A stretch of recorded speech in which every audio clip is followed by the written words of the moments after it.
A big warm welcome to you all from the beautiful island of Cyprus. For those of you who haven't met me before, my name is Tracy and I am the Business Development Manager for Kubris by Century Travel. I'm your main point of contact here and I really look forward to meeting you all in the not too distant future, whether it's in person, virtually, over the phone or through email or social media contact. Please get in touch with us for whatever you need and all the contact details are at the end of this presentation. So for now, sit back, relax, and enjoy learning about our wonderful destination. So welcome to our next regional presentation, Getting to Know Larnaca. Larnaca is the third largest city in Cyprus and also one of the oldest. It's located on the southeast coast here on the map, and it has a population of approximately 145,000 people. It's home to the island's largest international airport, and it has the island's second largest seaport. It also boasts a sizable marina. Now, for getting about on the island, Nicosia you can get to in around 50 minutes. If you're in Limassol, it's 45 minutes between Larnaca and Limassol. From Paphos, you're an hour and 30 minutes driving. And if you're up in Ayia Napa, it's around 40 minutes. So therefore, it's easily accessible from the whole of the island. So if you're not actually staying in Larnaca and you're staying in one of these other resorts, then you have the option to visit for day trips. Now, Larnaca has a semi-arid climate and it does have some rainfall in the winter. And its twin cities include those as wide-ranging as Bratislava, Venice, and Tripoli. Larnaca is a really charming city by the sea and it's known for its varied nightlife, from beach bars to live music venues. There's an array of entertainment options here. There's attractive beachfronts and a wide selection of restaurants, and it has a vibrant yet laid back feel about it. Now, the name Larnaca comes from the word Larnax, which is Greek for coffin. And this is due to the 3,000 tombs that were discovered here from the ancient site of Larnaca, which was called Kition. The former city kingdom of Kition is believed to have been established around 6,000 years ago. And it was by Noah's grandson, Kittim, who the city was actually named after. Now, at around 1,000 years before Christ, Kition was rebuilt by the Phoenicians and it subsequently became a centre of Phoenician culture. And the remains of the sites include the Cyclopean walls, a complex of 5 temples and a naval port. The location of Larnaca has meant that traders, invaders and conquerors have found benefit in residing here due to it being a major port on the trade routes, especially for copper. Following this, it was then conquered in the first millennium BC by various great powers such as the Assyrian Empire, then by Egypt, followed by the Persians, and lastly, as with the rest of the island, the Romans, Byzantines, Ottomans and British, who have culturally and historically all left a piece of themselves behind. Strong earthquakes hit the city in the first 3 centuries AD, which unfortunately caused the destruction of Kition, especially its harbour, and after this it was rebuilt as Larnaca. Traditional crafts of Cyprus are evident in Larnaca and its beautiful surrounding villages, such as the basketry weaving that the village of Livadia is famous for, and the lace and embroidery of Lefkara village. And both these villages are in fact classed as UNESCO World Heritage Sites and they can be visited on our tours. Larnaca is maybe most famous for its palm tree lined beachfront promenade, the Church of St. Lazarus, the Salt Lake, Hala Sultan Teki Mosque, Kamaris Aqueduct, Larnaca Castle, and Neolithic settlements and very famous dive sites, which we'll talk about later. So let's take a look at some of these places of interest in Larnaca in a little bit more detail. Well, St. Lazarus Church, which is here, is located in its own square in the town centre. It's a magnificent stone church and it's one of the most remarkable examples of Byzantine architecture in Cyprus, and it actually lies over the tomb of St. Lazarus. It was built in the 9th century and the church was fully restored in the 17th century. Now, St. Lazarus came to Cyprus after the miracle of being resurrected from the dead by Jesus in Judea. He was then ordained as Bishop of Kition by the apostles Barnabas and Paul, and he lived in the town for 30 years. His tomb can be visited underneath the sanctuary of the church, and this saint is so revered in Larnaca that a procession is held in his honour 8 days before the celebration of Easter, where his icon is carried through the streets. Next to the church is a Byzantine museum which exhibits important religious icons, artifacts and relics. Here is Larnaca Salt Lake. It's home to Cyprus's second largest salt lake, and it measures 2.2 square kilometres. Now the salt lake fills with water during the rain in the winter season, and it's visited by flocks of migratory birds, ducks and the absolutely stunning pink flamingos who stay here from November until the end of March. It usually dries up in the summer with the heat, so November until the end of March is the best time to actually see these stunning creatures. Larnaca Salt Lake was declared a protected area under the Protection and Management of Nature and Wildlife following a European directive. Now, we spoke a little bit about the ancient city of Kition, which was prior to the name Larnaca. And the ruins of the ancient city that we've spoke about are located in the northern part of Larnaca and were discovered in 1879. These archaeological digs have unearthed valuable artifacts, copper-made objects, tombs and burial shrines. And today these finds are part of the Cyprus Museum in Nicosia and the Larnaca Archaeological Museum, which is located near the excavation site. And this excavation site and museum are open to visitors, and it's a popular attraction.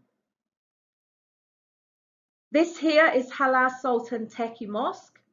The mosque is located on the west bank of the Salt Lake, and it was originally built in 648 AD. It's an important Islamic monument, one of the most revered sites in the Muslim world, and it is used to this day for religious purposes. The mosque was built over the grave of Haram, who was believed to be the aunt of the Prophet Muhammad. Haram arrived on the island in 647 during the Arab raids that were led by the governor of Syria in an effort to expand the Muslim empire in the Mediterranean Sea. However, Haram died shortly after her arrival, and she was buried in the same place where she had unfortunately fallen off her mule and died. Conservation works aiming at preserving the monument are ongoing, with the most recent major renovations in 2002. And this will be a very popular visitor attraction for the guests coming from the Middle Eastern region. Here we have Kamares Aqueduct. This is found in the north of the city, and a really impressive aqueduct that was built in a Roman style in 1746 by the Turkish governor of Larnaca. He funded it out of his own money to carry water to Larnaca from a source that lay about 10 kilometres away, so that the people of Larnaca would have fresh water. The aqueduct was abandoned in 1939 as its function was replaced by modern pipes in the city. There are more than 20 arches still intact here, and whilst it's really impressive during the day to see, these are strikingly illuminated at night. Larnaca Castle is located at the end of the palm tree promenade in Larnaca, so it's the end of this road here. And it's a medieval castle, which can also be referred to as Larnaca Fort. It's believed to have been originally built during the Middle Ages, and it took its present form during the Ottoman rule. After the end of the Ottoman era in Cyprus, the British converted the fort into a prison, and it was used during the first years of their rule. The western chamber in the ground floor in the east was used for the execution of the prisoners, and you can see all these rooms when you go to visit. The Neolithic settlement called Kyriakitia is an archaeological site dating from the Neolithic age here. It's been listed as a World Heritage Site by UNESCO since 1998, and this site is now known as one of the most important and best preserved prehistoric sites within the whole of the Eastern Mediterranean.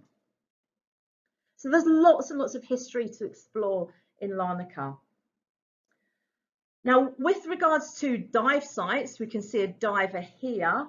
Larnaca is home to some of the top ranking dive sites in the world, such as the Zenobia wreck and the Alexandria wreck. Zenobia was a Swedish-built ferry launched in 1979 that unfortunately capsized and sunk in the Mediterranean Sea close to Larnaca in June 1980, and this was on her maiden voyage. She now rests on her port side in approximately 42 metres of water and was named as one of the top 10 deck riving sites in the world. Now, once guests have explored all these historical and ancient sites, they might want some chill out time and to relax on the beach in Larnaca. Now, Larnaca has various beaches, but it has three main seafront areas. Finicudis Beach, that you can see here, is a wide expanse of golden sand, and it's right in the city centre. It boasts an attractive palm tree lined promenade, which has a yacht-filled marina at one end, and it has Larnaca Castle that we spoke about at the other. It attracts a mix of locals and tourists of all ages. And the establishments there are also varied from fast food franchises, trendy cafes, international restaurants, and coffee houses that sit along opposite the beach. This beach offers all the usual amenities and services such as lifeguards, changing facilities, showers, toilets, sun lounges, and water sports. But it also has the added experience of the centre of Larnaca City on its doorstep. There are two squares here and a seafront stage where various events and shows are held throughout the year, more of them, of course, being held in the summer. Mackenzie Beach is close to the airport, and this is a wide strip of golden sand that you can see here. The area has seen quite a revival in the last few years, and it has new trendy cafe bars and beach clubs opening on what once was more a traditional and quiet beach, previously favoured by families, but it's now mainly enjoyed by younger clientele. The coast here is dotted with water sports facilities. It has modern sun lounges and cabanas, and unlike Finicudis Beach, which is separated by a road, it has many of these establishments right on the beach. There's still some traditional tavernas here, but it's mainly modern cafes, restaurants, and day and night beach clubs. The CTO Beach, which can also be known as Pila Beach, is a long strip of sand that attracts many families. It is an out-of-town traditional beach resort where the beach is lined with hotels. Coast here has shallow waters with lifeguards and all the usual convenient facilities, but it also has a children's playground and it has facilities for beach tennis and volleyball. It has an easy access to the strip that runs behind it, where you'll find varied restaurants that range from fresh fish tavernas to various ethnic choices and some fast food franchises. Our preferred choice of hotel in Larnaca is the 5-star Radisson Blu. It's centrally located in Larnaca and it has amazing views over Larnaca's port and right along Larnaca Bay. And it has a mix of both leisure and corporate clients. 4 room types here: superior room, premium room, suite, and it does have family rooms. And it's got a modern spa centre with 4 treatment rooms and a state-of-the-art fitness centre. The restaurant here offers these panoramic views over Larnaca, and the favourite is the Sky Bar, which is situated on the rooftop, which is a highlight for cocktails and sushi.